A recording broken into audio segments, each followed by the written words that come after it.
Assalamu alaikum. Good morning, students. In the first part, we have seen about the origin and growth of statistic, quantitative and qualitative data, primary and secondary data. Now, moving ahead, methods of collecting primary data means how many kinds of methods are there through which we can collect the first data. Okay. Now, see, there are many popular methods for the collection of primary data. Popular method means numerous methods are there and they are very popular also. So numerous methods are there for the collection of primary data. Commonly used methods are means rarely, no, mostly the methods which we are using, not rarely, mostly the methods which we are using, that is direct inquiry, indirect inquiry, inquiry by telephone or email, method of questionnaire, inquiry by local news reporter. So this is your 1 mark question also, that name the methods which are used for primary data. So they are direct inquiry, indirect inquiry, inquiry by telephone, email, methods of questionnaire, inquiry by local news reporter. Now let me make you clear with a one word. Direct inquiry means face to face we are doing the inquiry. Indirect inquiry means by some other person or by giving the authority to other person that you should do the inquiry. Inquiry by telephone, on telephone we can ask the questions, by email we can ask the questions, method of questionnaire by yes no question, inquiry by local news reporter, a normal person reporter will be going and he will be asking the questions. So these are the methods for finding the primary data. We shall study the following 3 methods of collecting primary data, but in this chapter we are only going to study the 3 methods. Okay, the 3 methods are direct inquiry, indirect inquiry and method of questionnaire. Is that clear? Which 3 methods are used for collecting primary data? So that is direct inquiry, indirect inquiry and method of questionnaire. Now the first one, direct inquiry. Direct inquiry means face to face we are asking the person that what are the problems, what are the queries, how you are doing, what are the things like that. Okay, now going word to word. In this method, an investigator himself or an enumerator appointed by him visit personally to the field and collects the necessary information. Now, what is the word given over here? Investigator or enumerator. The person who wants the detail, okay, that person will be going personally and asking the question to the particular other person. Appointed by him. Enumerator appointed by him means the main or first person will be appointing some other person and he will be going on behalf of him and asking the question. Personally to the field, will be going at that place, meeting that person and collects the necessary information. Now see here, for example, if a person wants to collect data about the condition of a farmer, a person is there who wants the necessary details of the farmer of Sanand Taluka of Ahmedabad district. He must go to Sanand Taluka, contact the farmer and obtain the data regarding their condition. So what he will be doing, that person will be going directly to his field and he will be asking question to that particular farmer. So that is known as what? Direct inquiry. A will be going directly to B for asking the question. Okay, that is known as a direct method. The information obtained by this method is called data collected by direct inquiry. Whatever the details we are gathering, what are the informations we are getting, then that particular information will be known as that the information obtained by the method of direct inquiry. Similarly, a person interested in knowing the health status of the students of municipality schools of Ahmedabad city personally meets the student of municipality school and asks questions pertaining to their health and collects the necessary information given by them. Now here the second example is given, that there is a person who wants to know about the condition, health condition of a municipality students. So he will be going himself to that particular school. He will be asking each of the particular student the questions related to their health and he will be gathering the information by personally him. Okay. This is also called direct inquiry. So this particular example is also related to direct inquiry. Is that clear?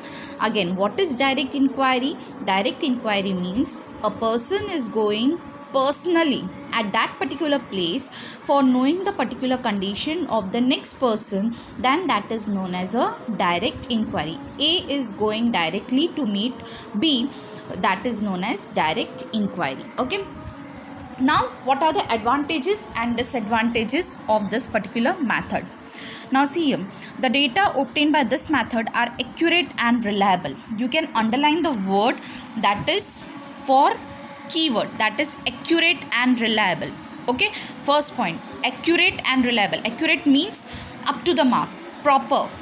Reliable, we can trust it. Why?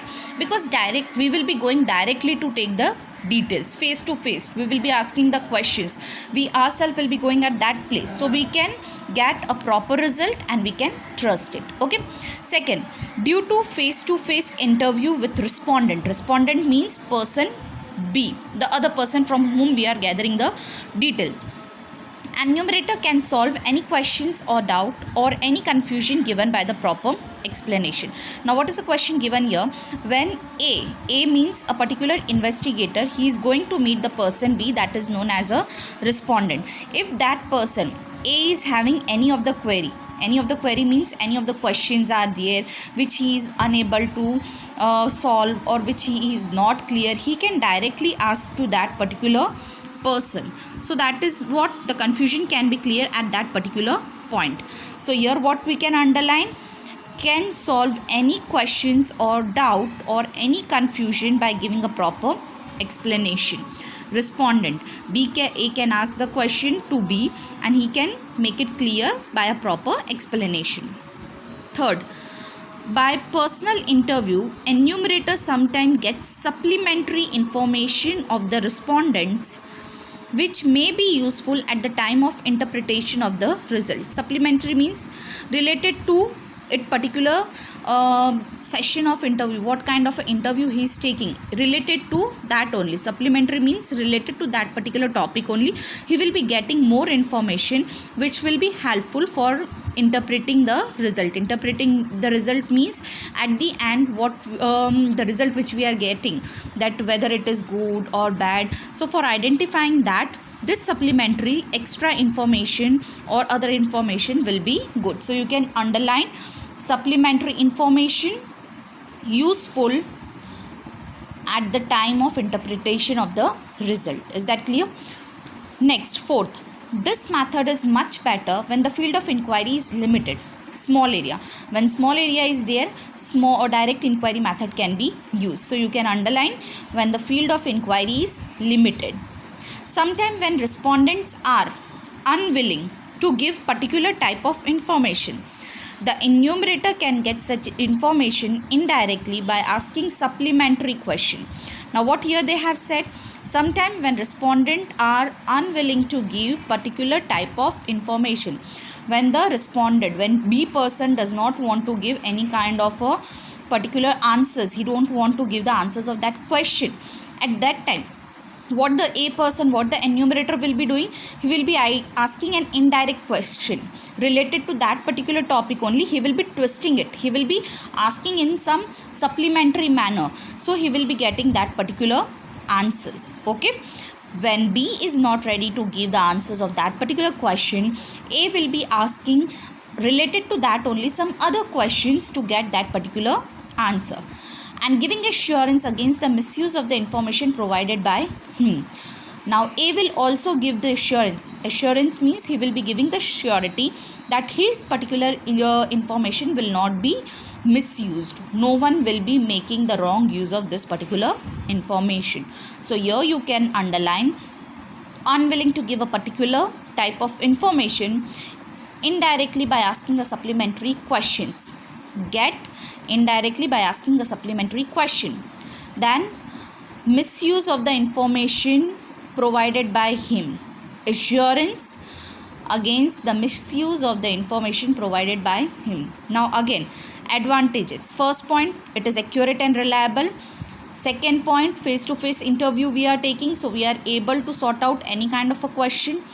Third point, supplementary, other details can also be getting over there, and which will be helpful for getting the accurate result. Only be used where the limited areas are there. If the person B is not ready to give that answer of that particular question, A will be asking some other question based on that particular topic, and also giving the surety that his information is not going to be misused. Clear that? Now this we have seen the advantages, but direct inquiry have some disadvantages also. Now see the disadvantages. This method require more time, more number of enumerators when the field of inquiry is very wide.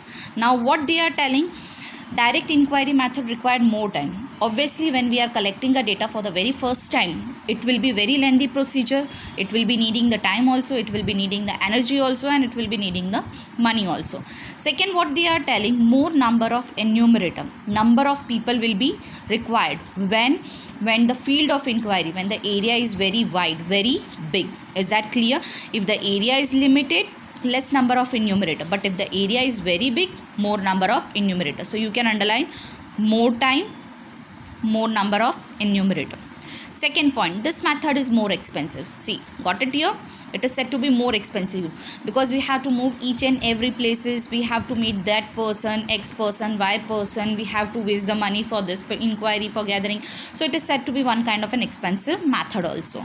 Third point, the information collected by this method may be less reliable if the enumerator are untrained. Enumerator means what?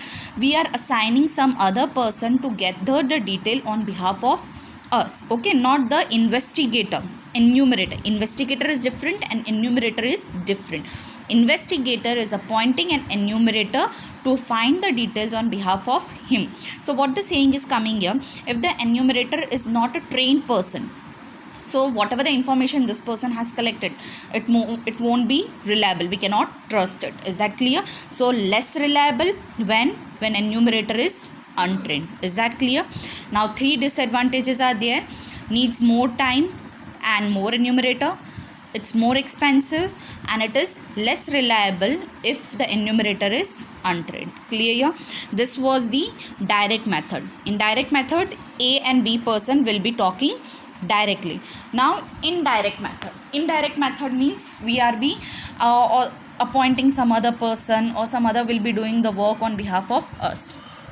Now see here, indirect inquiry meaning, in any of the following situation, the investigator contact an organization or a person capable of conducting inquiries and gets relevant information from such organization or a person. Now what is the question meaning coming over here for indirect inquiry? Indirect inquiry means investigator coming in touch of any organization for gathering the detail, or he can appoint a person who is capable to find the inquiry, or he is getting the inquiry from any organization or a person. He himself is not going, he is gathering the detail from any organization, any institute, or by any person. That is known as what? Indirect inquiry. Means A is there, he is giving the authority to B.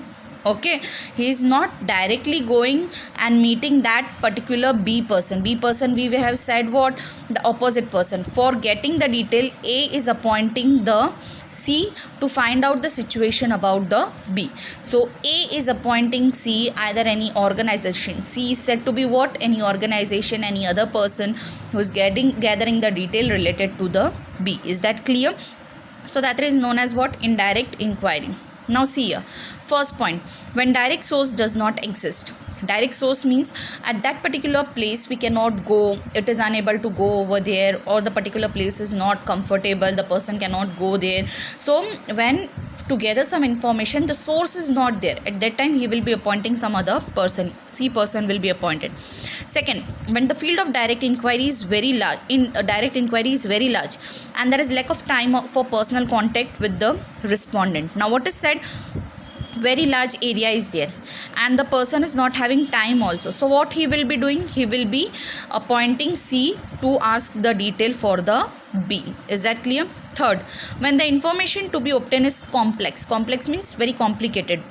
It is not very easy to get the answers to the particular question. At that time we will be appointing C. When the cost associated with direct inquiry is unbearable. Unbearable means very expensive. Cost is very expensive. When face to face we can go for the question answer session, but it is very costly. At that time we will be taking the help of C, any organization or any person. Is that clear? So 4 area they have given. Direct source is not possible when the field of direct inquiry is very large, when the information is very complicated, very complex, very expensive. At that time we will be using indirect inquiry. The method of collecting information in such a way is called indirect inquiry. Is that clear? From all this 4 point, any one of the point we are using, then that particular information which we are getting, that information is said to be indirect inquiry information. In this method, the information is obtained with the help of third party instead of enumerator. Now here enumerator is not there, any third person. We are giving the work to some other person, not the enumerator. Okay, third person. See here, the third party will be given the work to find the detail. For example, in the earlier illustration, a person interested in getting the information about the condition of a farmer of a Sanand Taluka approaches the Talati of Sanand Taluka, who has the entire information of all the farmers in the Sanand Taluka, and gets information from him instead of personally visiting the each farmer. Now here what was there? Indirect inquiry, what we have seen, that investigator or enumerator is directly going to that farmer and asking the condition of the farmer. But here what the particular person will be doing, what the investigator is going to do, the investigator will be going to a talati. A talati is a particular place where they are having all the information related to the farmers. He will be asking from this organization about the condition of the farmer. Is that clear? So he is not directly going and asking the question to the farmer himself, but he is going to the third person. Then that third person from whom we are taking the information, that will be known as the method of indirect inquiry. Clear? A person interested in information of the educational status of the workers of an industry having 2000 workers approached the manager of the industry, who has complete records of the workers of the industry, instead of making personal visit to each worker. Now here what is the particular thing? One, a person interested in information of the educational status. A person is there who want to know the educational status of the workers, and there are 2000 workers in the factory. So he will be going to the manager who is having all the record, rather going and talking with the this particular workers one by one. He will be approaching to the manager and asking the details related to the workers. So again, manager is said to be a third person, and this method is said to be indirect inquiry. Similarly, advocate can get information regarding murder, theft from the police station when needed. Again here, advocate needs some information, so he won't be going to the criminal person himself and asking the question, but he will be going to the particular information regarding the murder. He will be going to the police station related to the particular theft or murder, whatever he has done. He will be going to the police station and he will be asking the inspectors related to the thing. So here the inspector is said to be a third person, and the information which he is gathering, that will be known as what? Indirect inquiry method. Is that clear? Thus the method of indirect inquiry is quite popular in practice. Mostly people are using that apart from going face to face and having the personal conversation. However, the reliability of the information obtained by this method depends on the ability, honesty and experience of the enumerator who collect the information. Now what it is being said about the reliability, whether we can trust or not. So the person either it is an authority, either it is a person, any third person, it depends upon the particular enumerator, that how he is. If he is honest, if he is loyal to his work, he is having lots of experience, then we can trust that this information is correct. But if the enumerator is not loyal, he is not doing his work very properly, he is unexperienced person, so we cannot trust on this particular information. Is that clear? So in indirect inquiry method, the third person who is being appointed, that person should be honest and he should be well experienced person. Clear? Now seeing its advantages and disadvantages. First, this method is most suitable when the field of inquiry is very wide, very big. When the area to gather the information is very large, then we can use this indirect inquiry method. So underline here, field of inquiry is very wide. Second, when a respondent associated with the inquiry is not willing to give the information, this is the only useful method to collect the information. Here, when A is not ready to give any kind of information, then we can use indirect method. We can appoint any third person who can know him, who the A can reliable on him, the A can have a trust on him, and he will be giving the information to that third person, C person. Then we can use this particular method. So here we can underline respondent is not willing to give the information. Third point, it involves less cost, time and energy as compared to direct inquiry method. Is that clear? It is less cost, occurring less expense, time also less, and energy also less. Why? Because the person himself is not going, he is going to appoint some third person. So for him it will be very for less amount, it will be for less time, because he will be having his own time, the other person will be wasting his time. He will be having his own energy, the other person is wasting his energy. Okay, now the fourth point, this method is very much useful for various departments of government to collect various types of information. Government people are using them. Okay, the government person himself is not going everywhere, they are appointing any third person to gather the details, they are giving the works to other to complete their work. Okay, so this indirect method is useful to the government in various departments. Clear here? Now let's see again the keywords, advantages of indirect. Used where it is a very large area. Second, if the respondent is not willing to give the answer, we can use this method. Third, it occurs less cost, time and energy. And fourth, various departments of government are using this method. Now it also has some disadvantages. Let's see. When individual or organization associated with the task of providing information have any prejudice or bias attitude, the information become less reliable. Means they are doing biasness, they are finding differences, they are having some differences with each other.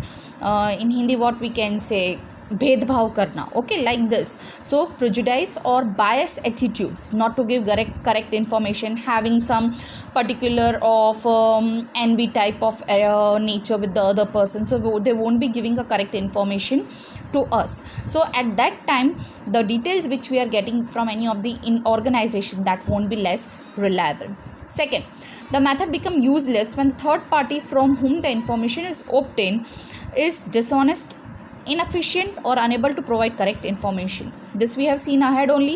If the enumerator is not honest, if he is not finding the details properly, if he is not doing his work very nicely, then whatever the detail, whatever the information we are getting, it will be very less reliable. So here we can underline the word prejudice or bias attitudes, then information becomes less reliable. Then when the third party is dishonest, inefficient or unable to provide correct information, at that time also this method is not useful. Is that clear? Now the third method of questionnaire. Method of questionnaire is very easy, means yes no type of questions are only we are asking. A list of logically arranged questions relevant to the object of the study is made. Now here which kind of a question will be there? There will be a list of a question, not more than 20 or 30. A very small amount of questions will be asked. There will be in yes or no and related to the particular study only. So a list of logically arranged questions relevant to the object of the study is made, that is known as method of questionnaire. One list is made related to that particular study, but logic questions are being there, then that is said to be a method of questionnaire. The space between the question is provided for the answer. After each question there will be a space between two questions, that space is given for the answer. A list of questions prepared in such a way is called questionnaire. Now your answer, that what is questionnaire method, so you have to write this. A list of logically arranged questions relevant to the object of the study is made, full stop, the space between the questions provided for the answer.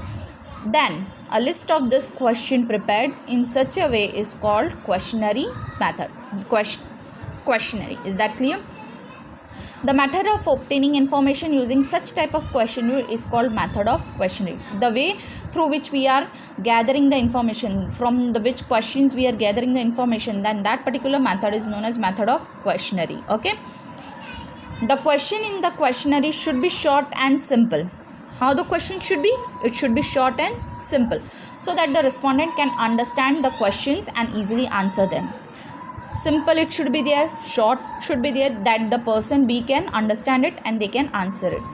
This method is quite useful when the field or area from which the information is to be collected is very wide. Where we are using this method of questionnaire, where the particular area, the area is very wide, at that time we will be using this method. Since there is a considerable saving of time, cost in this method, it is most economically method of inquiry. Economically means very cheapest we can use. It can save the time also and it can save the money also. So we can use this particular method. Questionnaire may be used in direct inquiry as well as in indirect inquiry. Where we can use this method? We can use in indirect also and in indirect also. In both the method we can use this method of questionnaire. There are two ways of collecting information by questionnaire. Now again, questionnaire, method of questionnaire is divided again in the two part, that is by post and by enumerator. By post means, by post we will be making one question paper and we will be sending at their place at home, and second, enumerator means the person himself will be going at that place and we will be asking the details. Okay, there are two methods of questionnaire, that is by post and by enumerator. By enumerator means what? That the person will be going himself to that particular place of B and he will be asking the question. Before discussing the above two method in the next session, we shall discuss the point which should be kept in mind for drafting an ideal questionnaire. Ideal questionnaire means a perfect questionnaire. How a perfect question should be there. A paper which is there. How a perfect question paper should be made. So before we will be discussing the method, we will see that what point should be there in an ideal questionnaire. So your next point is characteristics of an ideal questionnaire. This is also your question which can come in 2 mark or 3 mark. The success of collecting data depends mainly on the design of the questionnaire. Means whatever the data we want to collect, its particular successful result, its positive result only depends how the question we are making, how the question paper we are making, how the type of questions we are asking. So all the success and positive things depends upon the design of the questionnaire. A well-designed questionnaire is known as ideal questionnaire. Well designed means we are perfectly designing. Design means not any color or any kind of a pattern. The way of asking the question, the way of presentation how we are doing, the way of particular sequence how we are making, that is known as an ideal questionnaire. Following points should be kept in mind while drafting an ideal questionnaire. Okay, so here also I will give you some keywords. You have to remember that and you can form in your own words. No need to ratify the particular each and every sentence. Understand them and you have to write it. Now see the first point. Every questionnaire must have a covering letter or an appropriate title so that the reader gets clear idea about the purpose of the study. Covering letter means the particular question paper should have a particular cover. Then appropriate title, it should have a particular topic, that on what particular basis he has to give the answer. So topic should also be given so that the reader gets clear idea about the purpose of the study. So he must be clear that he has to give the answers based on this particular thing. So what should be there? Covering letter should be there and appropriate title. Okay. Next, number of questions should be as minimum as possible. So how many questions? Minimum. Minimum means 25 or more, but not more than 30 or something. The fewer number of questions have greater chance of getting better response from the respondent. If we are asking less number of questions, then we can get a proper response from the respondent. But if we are asking numbers of questions going on, then the respondent get tired and he won't be giving the answers properly. Okay, he can only go with yes, no, yes, no, yes, no. Randomly he will be giving the answers. But if the questions are in limited number, then he can read it and he can give the answers very nicely. Long question discourage the respondent to provide accurate answers, particularly towards the end of the questionnaire. Is that clear? So what is there? Discourages him. Long questions discourage them, so he won't be giving the proper answers. There is no specific rule for exact number of questions. Not an exact figure is there that it should be 20 questions, 15 questions, okay. But what is said, if the number of question is large, say 25 or more, it is advisable to divide the questionnaires into various parts to ensure clarity of question. But if the enumerator is having so many questions, then he should divide the questions into particular session type, or first he is giving only 10 or 15, then next time he is giving other question. It should be divided like that, it should be there. But if it is possible, we should ask only a minimum questions. So here only you have to take a first line, number of questions should be minimum as possible. You won't be writing like this all. Here every questionnaire must have a covering letter or an appropriate title so that the reader gets clear idea about the purpose of the study. Second, number of questions should be as minimum as possible, only that much. Third, the number of questions in the questionnaire should be considered with the purpose of inquiry. Most important, whatever the questions we are asking, the question should be related to the topic only, related to the studies only. We should not ask the question out of the topic. Is that clear? So here we can underline number of question should be with the purpose of inquiry. Is that clear? With our purpose of study only. Question should be simple, short and understandable. How the question should be? The question should be simple, short and understandable. It should be easy, it should be small, and the person can understand it. They should not be ambiguous and dual in meaning. Ambiguous, confusing, dual, two saying should not be there. That kind of a question we should not ask. For example, if the question is, are you educated? Means what he is telling, the respondent cannot understand the meaning of educated. Does it mean the education up to secondary or higher secondary or graduate? Is that clear? Means he is asking, are you educated? But educated up till what? Either he is asking secondary, higher secondary or graduate level. This is a confusing word. Dual questions are there. Instead, the question should be, what is your education level? This is a proper question, that what is your education level?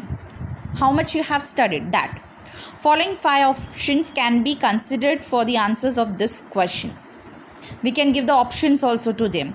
So the options up to primary, up to secondary, up to higher secondary, up to graduate or up to uneducated.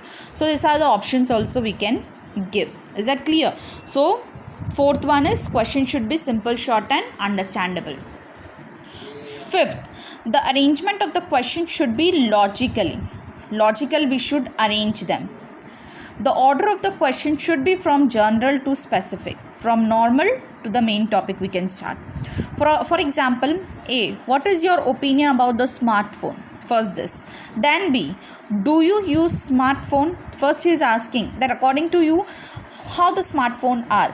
Then we should ask him, either you are using it or not. This is improper arrangement of the question. The correct order what it should be? B should be first. Are you using the smartphone? Then second, according to you, what's your opinion? So that is the correct logical word. Means in an appropriate common sense, the common sense should be there. That first we should ask this question. You should not ask that according to you how the particular thing is, how the particular smartphone should be. But first we should ask him that do you have the smartphone? Then we can ask him either you are using it, what is your opinion for it. Okay. So here arrangement of the question should be logical. Then next, 6th point. Questions of sensitive nature of personal life should be avoided. Here means we should not ask any question related to their personal life. Is that clear? No question should be asked related to personal life. For example, questions relating to marital status, other source of income of the respondent, etc. If such questions are necessary in the survey, an assurance should be given to the respondent that information provided by him, her will be kept confidential and will not be used for any other purpose. as much as possible we should avoid the personal life question, but if it is very needy in the survey, then we should assure the respondent that we are not going to use your details anywhere, then only we should ask that particular question, but mostly we should avoid the personal questions. 7. Answers to the question should be free from any calculation. Any numerical calculation form questions we should not ask them. Only yes no type of question should be there. No calculation type of question should be asked. For example, avoid the questions like what is the average income of the earning members of your family. Then he has to go on counting that how many members are there, how much they are earning, so then he has to give the detail to that particular question. So that type of question should be avoided. 8. The question having answer yes or no or multiply alternative should be asked. So what kind of a question should only be there? Yes or no or multiple choice MCQ type of question should be there. But the question whose answers do not have specific option should be avoided. But the questions which are not related with yes, no or MCQ, that should be avoided. We should not ask them. For example, what is your opinion about the semester system against the yearly system in the education? Since there are a lot of variation in the answer like strongly in favor, neutral, against, strongly against, they are difficult to tabulate or interpret. Hence, if necessary, there must be minimum number of such questions in the questionnaire. Means this kind of a questions who are having many options, that kind of a multiple choice of question should not be asked. Okay, who are having number of options, we should not ask that kind of a question. So again, a keyword I am discussing with you, characteristic of ideal questionnaire. Covering of the letter should be there, a topic, a title, name should be there. That will be easy for the respondent that on what topic he has to give the answer. Second, minimum number of questions should be asked. Third, number of questions should be related to the inquiry. Fourth, the question should be simple, short and understandable. Fifth, arrangement of the question should be done logically. Sixth, it should not be related with any personal life question, and if it is necessary, we should assure them that it won't be leaked or it won't be discussed with any other person. 7, free from any calculation. 8, should be yes no type or multiple choice of question. Is that clear? So only you have to remember that. You don't have to write all these points also. Only remember this point and you have to write it. Is that clear? So this is a perfect questionnaire paper, that how the question should be. These are said to be the characteristics of ideal questionnaire. Is that clear? They have given this particular style also, that this kind of a question should be there. This is one particular sample they have given. Okay. Now coming to the next, questionnaire by post. Questionnaire by post means here, after preparing an ideal questionnaire, it is dispatched by post to the respondent from whom the information is to be collected, along with a request to complete and return it in a given time of period. Once we have prepared the question paper, we will be dispatching it by post to the person place, and we will be also requesting him to complete it and return it in the given time period. A time period will be given, a date will be given in it, that before this date you have to send it back. So he will be sending it. Therefore, it is necessary to send a blank envelope along with the questionnaire to all the respondents bearing the address of an investigator and a proper postal stamp. Along with that, what the person will be sending, what A will be sending, he will be sending a blank envelope, he will be sending the address also, and also a proper postal stamp inside of that particular envelope only. Means the respondent don't have to waste his time, money or something. He will be getting everything, only he has to put it inside, he has to put the stamp over there, and he has to just post it. Okay. Since the answers of the question are given by the respondent themselves, it is essential that the question in questionnaire are clear, short, simple, relevant and self-explanatory. Now what here it is being given, the enumerator will not be there at his home. He will be himself. B will be alone himself. So when the particular questions are to be attended by the person himself alone, How the question should be: clear, short, simple, relevant to the study, and self-explanatory. Self-explanatory means he can understand it. Okay. Nowadays questionnaire may be sent through computer, email and mobile phone also. Now apart from this post, what is the method? We can use email also, and we can use mobile phone also. So there is no need to send the question by post. By email or by mobile phones also we can send the questionnaire. Is that clear? Now same way, advantages and disadvantages are there. Advantages: this method of collecting data is quite useful when the field of investigation is very vast. Vast means big. When the area is very big, we can use this method. Underline very vast. This method is simple and it provides large amount of information with less expense. What is there? This method is simple. Simple means A will be preparing the question and will be giving to C. He himself will be making the question answers and everything and will be giving back. So this is simple also, and not large amount we have to invest. We will be having less expense. 3. By this method, investigator can get information from respondent of those area where it might be difficult to reach personally or by telephone. The area is with the area which are very complicated, not able to go.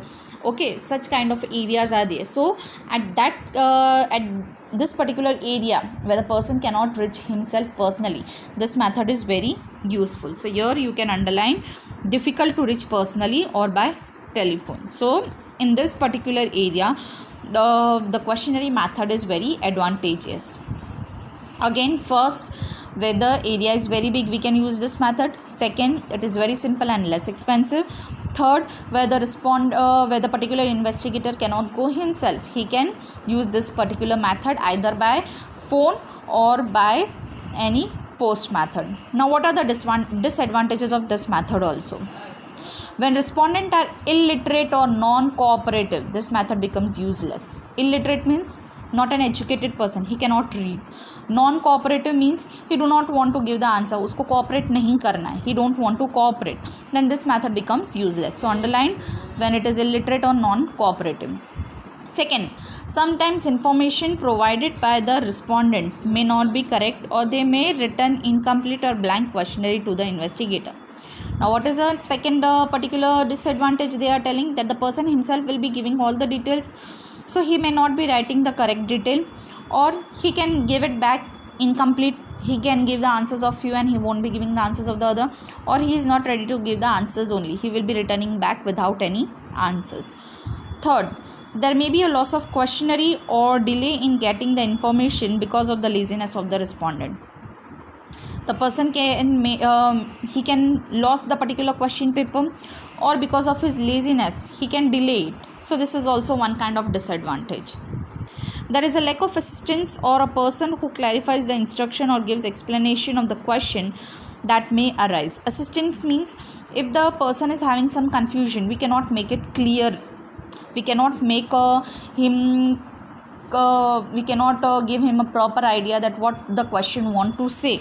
So he won't be giving a proper answer to it. He can understand that he cannot understand the meaning, and he can identify that this is a question what he is telling. He can understand something else, so there is misinterpretation in the question, so he won't be giving the answers properly to it. Okay, if the person is not there, this problems arises. So what are the disadvantages? A person is not educated, he is non-cooperative, so the problem will be arising in this question. The person is not ready to give the correct answers, he can give incomplete details, or he can give the blank question paper back. The third is what?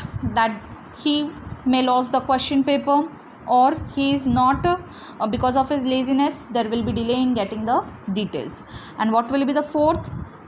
Because of the assistant, no one is there to assist him, he is not getting a proper clarification to this question, so he can answer something else related to that particular topic, so misinterpretation will be coming over there. Is that clear? So this is said to be by post method. Now questionnaire by enumerator, person himself is going, just like a direct method we can say.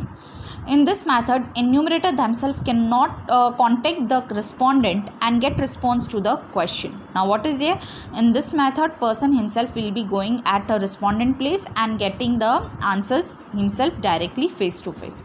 Enumerator himself fills the question. He will be only asking whether you are doing this, whether you are using it or not. The person will be answering and the other person will be writing, enumerator will be writing. Thus the difference between the earlier method and this method is that in earlier method the questionnaire is sent to the respondent by post, whereas in this method enumerator carry the questionnaire and personally meet the respondent. So here they are telling that what is the difference between this two method. So in this method we have sent the question at the person place, and here the enumerator is going at the person place and he is carrying the question and asking the question by himself. Here the enumerator should be enthusiastic, polite, honest and efficient in their work so that they can extract correct answers to the question by providing relevant and supplementary information to the respondent. Now how the person should be? Enthusiastic, energetic. He should be polite, he should be honest, he should be efficient toward the work. Then only he can get particular answers. If he is doing his work in hasty, that fast he want to complete, then he won't be getting any perfect answers. He should be very polite. He should not get angry that why you are not answering very fast, why you are telling that or that. He should be honest. If the person is telling something else and he is writing something else, that should not be there. Okay. The enumerator are also instructed to create friendly atmosphere without entering into any controversy or showing any disrespect towards the respondent. Friendly means he should not ask any kind of personal questions, not such question which makes the respondent angry. Like that question should not be asked. He should create an atmosphere very nice over there. Is that clear? So questionnaire by enumerator means the person himself is carrying the question at the respondent place and asking the question clearly by him. That is known as the method of questionnaire. Now this method is also having some advantages and disadvantages. Let's see it. Advantages. The complete, correct and more relevant information can be obtained from the respondent by selecting proper enumerator. If the enumerator is trained, then he will be getting complete, correct and relevant information. Relevant means related to the topic we will be getting the information. Second, enumerator can get proper information by giving proper explanation to the respondent who are illiterate or non-cooperative. If the respondent is uneducated or he is not ready to give the answers properly, but if the enumerator is very efficient and he is very knowledgeable, he is able to convince the person, he is able to clarify him, then he will be getting the proper answers from that particular person. In this method, there is no problem of loss of questionnaire or incomplete answers to this question. Here, there is no problem that the question paper will be lost or the answers he is not giving correct or he will be getting a blank question paper. Why? Because the person himself is going there and he is taking the answers from the respondent. The information obtained is more reliable, more trustful. Why? Because enumerator is going there and asking the detail. Okay. Again the keyword complete, correct and relevant data we will be getting in this method. Second, in this method proper information is given to the respondent who are illiterate and non-cooperative. Then in this method there is no problem that the question paper will be lost or it will be blank or incomplete question will be there. And the third, it is more reliable. Is that clear? Now what are the disadvantages of it? Sometimes it is quite difficult to get expert enumerator in sufficient number. A person who is having a thorough knowledge, who is very polite, who is very honest, who is very knowledgeable, that kind of a person are very limited in this particular field. Okay, so difficult to get an expert. Second, due to large number of enumerator, the remuneration paid to the enumerator increases the total cost of inquiry. Now what is there? If you want an expert enumerator, then the remuneration means a salary should also be paid very nice to him. And if we are paying very nice salary to him, then the total cost of the inquiry will increase, means it will make it high, it will make it expensive. Third, It is very difficult task to train the untrained enumerator for the inquiry. Now a training to train an untrained enumerator, very difficult. How to make them a particular personality that they can go to the person face to face and they can ask the question to them. So it is one of the very difficult task. Why? Because we have to change the personality of that particular person. Even after training, it is not proper to believe that they will work skillfully, honestly or efficiently. After giving a proper training also, there is a doubt that whether he will be working or not. Hence, sometimes the information collected by them may not be reliable. Is that clear? So, at time we can say that the person what he is collecting, that cannot be true. Fourth, this method become unsuitable when the respondent are spread over a wide area. In these circumstances, cost and time of inquiry increases. If large area is there, then unsuitable when the respondent are spread. Respondent means B person is spread in very large area, so it is not proper to get the detail, and it will be very cost and time consuming. It will increase the time also, and it will increase the money also. Fifth, enumerator have to adjust with the convenient time of the respondent, or sometimes enumerators have to visit 2 or 3 times to the same respondent. Here the person cannot go according to his time. He has to adjust his time according to the respondent at whose place he want to go. And at times it happen also that in that particular time given by the respondent, he is unable to complete the question answers. So again twice or thrice he has to go there and he has to collect the detail. Means convenience of the respondent, according to the convenience of the respondent, he has to visit there. May happen that he will be going 2 times or 3 times over there. As a result, it becomes difficult to finish the inquiry within the stipulated time period. Stipulated means a given time period which is there. At that time period, it will be difficult for the enumerator to complete it. Is that clear? Again, we will see the disadvantages. First point, difficult if the expert is not there. Second, if we are taking expert enumerator, then the remuneration should be paid very nice to him, which will increase the cost of the inquiry. Third, very difficult to train the untrained person, and whether it is a doubt is there whether he will be collecting the details properly or not. So we cannot trust the particular detail. Fourth, if the area of the respondent is wide, very big, it will increase the time and money. And the fifth last, the enumerator has to go according to the convenience of the respondent, and it may happen he has to visit 2 or 3 times, which increase the particular date or which increase the time period of the particular inquiry. Is that clear? Now this 3 method we have seen. Clear here? Direct method, indirect method, and the method of quaternary. The method of quaternary is divided into 2 parts, that is post and that is enumerator. Is that clear? Among all the 3 methods of collecting primary data discussed earlier, there is no definite rule for using a particular method.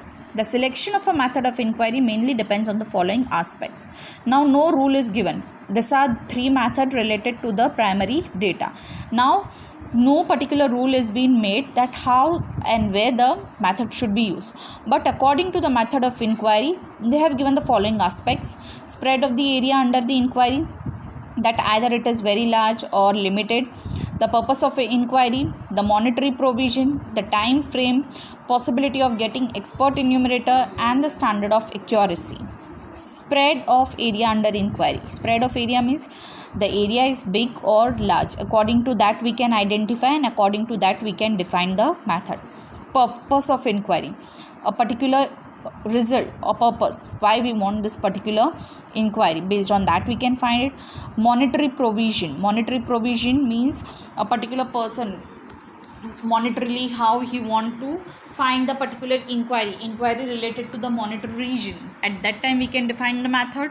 Then the time frame, in which particular time period, what is the time period or what is a stipulated time period they have given, according to that we can use. If the time period is very less, then we can use the quaternary by post, okay, or we can use the quaternary by enumerator. In both direct and indirect method we can use them. Possibility of getting expert enumerator, If expert enumerator we want, then we can go with indirect method. Then the standard of accuracy, if we want a perfect result, then we can go to the direct method. So these are one particular points they have given. Based on that we can identify that which method we have to use. Now this was all about the primary data. Now coming to the last topic, that is secondary data. Sources of secondary data. Now that we are clear, secondary data means we are gathering the information and from any authorized institution or from any third person or any other person, then that particular information is known as secondary information. Primary information means the very first information which is being made by the person, that is known as primary. And secondary means we are taking the information any from organization or any from institution, any authorized organization, then that is said to be secondary data. There are two main sources of secondary data, that is published and unpublished. Now secondary data is divided into two parts, that is published and unpublished. 1 mark question. How many parts? Name the two main sources of secondary data. So that is published and unpublished. Secondary data from published sources. Published means who are publicly been given by some government, okay, any authorized institution, they are having the right to publish it, like that. Now in that first, government publication, there are number of central and state government organization which collect statistical data and publish their findings in the interest of the public. Now there are government related to central and state, they are having the authority and they will be publishing it for the behalf of the public, on behalf of public to know the details. Some government publishers provide data on a periodical and regular basis. We can talk about the newspaper. Okay, these are some particular publishers who are being authorized by the government and they are working for the on the behalf of the public to give the details to us. This newspaper, what they are doing, they are giving the details to us on behalf of the government. For example, Central Statistical Organization, CSO, underline this full form. National Sample Survey Organization, NSSO, okay. Officer of the Registrar General and Census or Commissioner of India, Indian Council of Agriculture Research, ICAR, Statistical Abstract of Gujarat State, Statistical Outline, Gujarat State, Socio-Economic Review, Gujarat State. Now this all are one of the organization who are being issued by the government and they are giving the informations to public, okay. They are being authorized to give the informations to the public. From the published data of such government body, the information about the wholesale price index number, import-export, vital statistic, agriculture statistic, result of a population census can also be obtained. Now from all this data which are being published, from all this data we can get a number of informations. Second, semi-government publication. Semi-government publications such as Life Insurance Corporation of India, State Electricity Board, etc. regularly publish various types of important data. Now semi means they are half private and they are half government. They are said to be a semi. So the examples of semi organizations are given, that is Life Insurance Corporation, State Electricity Board. Okay, you can get a question that write the particular organization which are semi-government publications. So you have to write this particular things over here. International publication. International publication means internationally which particular organizations are there that we are getting the informations, the public are getting the information. So the names what they have given: United Nations Organization, UNO, okay, International Monetary Fund, IMF, International Labour Organization, ILO, publish their important data for the people. They are giving the information publicly and they are publishing it for the behalf of the public. Then the next, report of the research organization. Research institute like Ahmedabad Textile Industry Research Association, that is known as ATIRA, Physical Research Laboratory, that is PRL, Ahmedabad Salt and Marine Research Laboratory, Bhavnagar, Institute of Economic Growth, Delhi, National Council of Applied Economic Research, that is New Delhi, provide data in their publication related to any kind of a research. These are the names they have given. local self-government institution and autonomous educational institution, municipal corporation, Jilla Panchayat, agricultural universities publish their annual report. Now, these are all this local bodies and or this educational institution, municipal, then Jilla. These are also providing some informations for the public. From this particular point, you will be getting 1 mark questions that name the research organization, name the international publication, name the semi-government publication, name the government publication. Like this, you will be getting 1 mark questions. Then the next, publication of business and commerce organization related to business and commerce. Which particular organizations are there? So the organization Federation of Indian Chambers of Commerce and Industry publishes the General Economic Trend. What this particular organization is giving? This organization is publishing the detail related to economic trend. Then Institute of Chartered Accountant publishes their journal, the Chartered Accountant. Okay, they are institute, what they are giving, they are making some journal related to the accounts. Then the Institute of Foreign Trade publishes the journal related to the foreign trade review. Related to foreign trade review, what they are doing, they are showing related to the foreign business. Newspaper and periodicals, magazines. The data regarding economic, commerce, business, sports, etc. can be collected from different newspaper and periodicals, where we are getting the details related to the particular business, related to economic, related to business, related to sports. We are getting this all information in the newspaper, either in the magazines like Economic and Political Weekly, EPV, Commerce Business Today, Financial Express, etc. There are also important sources of getting secondary data. These are also used in the secondary data. Okay, so this were up till published sources. These are said to be the published sources. Next, secondary data from unpublished sources. The particular organization which are not being legally authorized by the government. Which are they?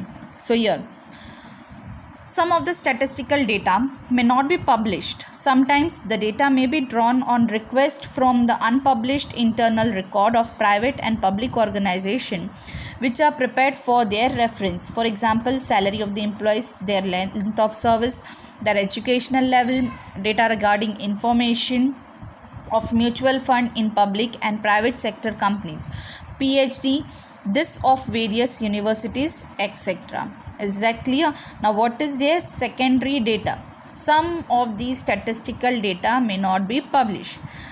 There are many statistical data. There are some data which are not being published. Which are that data? Salary of the employees. Then service, length of the service. Length of the service means up till how many years the worker is working over there, the employees are working over there. What is the educational level? Then data regarding to the investment of the mutual fund, why the people are investing there. Then private sector's company, PhD. Related to this, we cannot have any kind of a data that should be published. Okay, so this all are said to be what? Unpublished sources. There is no need to publish them.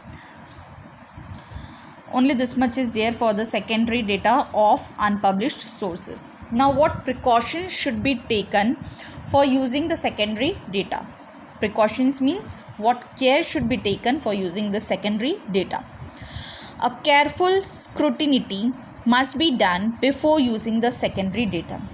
Scrutiny means we should be very careful, we should be having a proper investigation of it, and we should be having a thorough knowledge of it when we are using the secondary data. The reason is that such data may not be, the reason is that such data may be erroneous. Erroneous means having lots of error. Okay, this is the other word they have given about the error. Means this kind of a data having lots of error of inadequate sample size or may not be suitable with the purpose of the inquiry.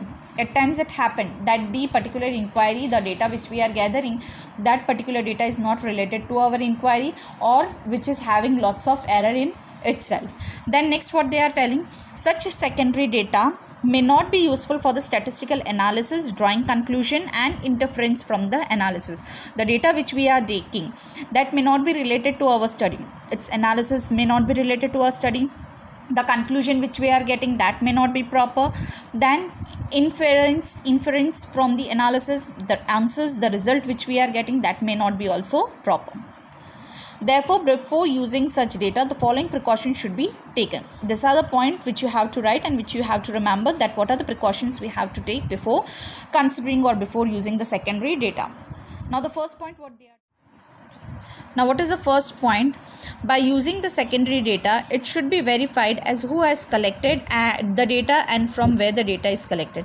So the first thing we have to do, we have to identify that which person has collected. Either the investigator is there or enumerator is there. If the enumerator is there, whether the enumerator is expert or not, and from which area we are collecting. Okay. Second, in this, the data obtained from the records of private organization may be less reliable, as private organization collect data according to their own ideology and prejudice. Why they are telling that the private organization will be having the less reliability? Because they have their own rules and regulations. If they want to give the report positive, so they can make some changes in it to make it positive. So prejudice or ideology, they can change their rules and regulation, they can do any kind of a differences in the particular study. That's why it is said that private organization is less reliable. So you can underline, verify who has collected and where the data is collected, and second, private organization is less reliable. Now second point, the purpose of collecting data must be relevant to the purpose of study. The particular topic for which we want to gather the information, only we should collect that particular data. At times it happened that a study topic is different and we are collecting the data differently. Then what will happen? The data will not be of use. We cannot use it if we have not collected the data according to our need. Third, the collected data must not be too old. It should not be having 3 years or 7 years old. It should be minimum 1 year or 7 month old. It should be relevant with the current time period. For example, price of grain, gold, petrol, etc. Is that clear? Fourth, before using secondary data, the matters regarding the scope of study, region of which data are collected, and definition of the term used in the data should be ascertained. The area should be clear, that what is the scope of study related to this data, what are its region, what is the need of collecting this particular data. The definition of the term should be clearly identified, should be seen. Okay. Fifth, direct use of estimated data should be avoided. Estimated, approximately, like that and this, that should be avoided. The estimates given in the data may be wrongly calculated. Is that clear? If they have written approximately this is the particular amount, or approximately it can be said, so approximately or estimated, supposing type, so they are not an accurate one, so that should be avoided. The method of collecting of the data be known so that investigator becomes familiar with its advantages and disadvantages. Now what kind of method is being used while collecting the data? If it is being clear, we become familiar with its advantages and disadvantages. If we came to know that it is a questionnaire method by an enumerator, so we are knowing the advantage and disadvantage. Is that clear? So the collection method should be known, so we can find its advantages also and disadvantages also. To get a proper benefit of secondary data, it should be used with the above precautions. If you want to use this secondary data, we should go through this particular precautions. Is that clear? Once again, with the clear keyword, that is first, that from where we are collecting the data and which area is there.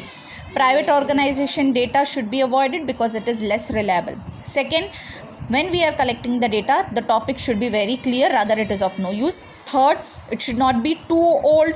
Fourth, we should see the matters regarding to the scope of data, that what is the need of the particular data. Fifth, the estimated data, supposing data should be avoided. And the sixth, the method of the data should be known so that we can identify the advantages and disadvantages. Is that clear?